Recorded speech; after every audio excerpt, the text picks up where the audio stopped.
છેલ્લે એક બે દિવસથી સોશિયલ મીડિયામાં એક સમાચાર ખૂબ વાયરલ થઈ રહ્યા છે. ઈરાનનું એક વોરશિપ ભારતની મહેમાન ગતિ માણવા આવ્યું હતું અને જ્યારે તે તેના વતન પાછું જઈ રહ્યું હતું ત્યારે અમેરિકાએ તેના પર હુમલો કરીને તોડી પાડ્યું છે. અને પછી ઘણા લોકો ભારતને ટ્રોલ કરવા લાગ્યા કે ભારતમાંથી નીકળ્યા પછી જ કેમ હુમલો થયો. પણ આમાં એક ખૂબ મહત્ત્વની વાત છે કે દરિયામાં પણ સરહદ હોય છે અને તે 3 ભાગમાં વહેંચાયેલી છે. પ્રથમ દેશની સરહદ માટે તેની ટેરિટોરિયલ સી કહેવામાં આવે છે. તે દરિયા કિનારાથી લગભગ 12 નોટિકલ માઇલ સુધી પાણીમાં દેશની સરહદ ગણાય છે. તેમાંથી દેશની સુરક્ષા કરવામાં આવે છે, એટલે આ વિસ્તાર જમીન જેવી જ દેશની સરહદ ગણાય છે.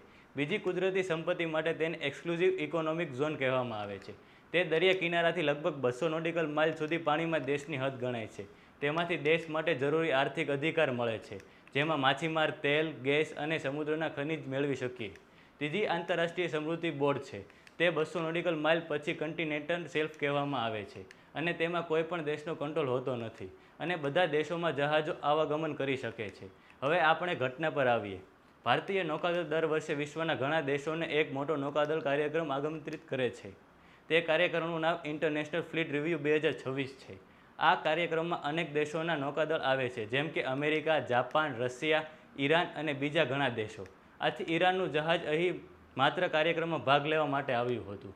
કાર્યક્રમ પૂરો થયા પછી તે 25 ફેબ્રુઆરીએ તે જહાજ શાંતિપૂર્વક ભારતમાંથી વિદાય લીધી હતી. અહીંથી નીકળ્યા પછી ત્યાં ભારતની ભૂમિકા પૂરી થઈ ગઈ હતી. પછી જે ઘટના બની તે ભારતીય દરિયા સીમા રેખાની બહાર બની છે. તે ભારતના દરિયા કિનારાથી લગભગ 500 કિલોમીટર દૂર ઇન્ડિયન ઓશનમાં આ ઘટના બની હતી. અહીં ત્યાં કોઈ પણ દેશનો કંટ્રોલ હોતો નથી અને અહીં અમેરિકા અને ઈરાન વચ્ચે પહેલેથી જ તણાવ ચાલી રહ્યો હતો. તેમાં અમેરિકન નેવી સામેલ હતી. એટલે જે કંઈ બન્યું તે અમેરિકા અને ઈરાન વચ્ચેનો મુદ્દો હતો. ભારતના પાણીમાં હુમલો થયો ન હતો. આથી પૂરતી માહિતી વગર ભારતને ટ્રોલ કરવાનું ટાળવું જોઈએ. આવી જ માહિતી માટે અમારી ચેનલને ફોલો કરવાનું ભૂલતા નહીં.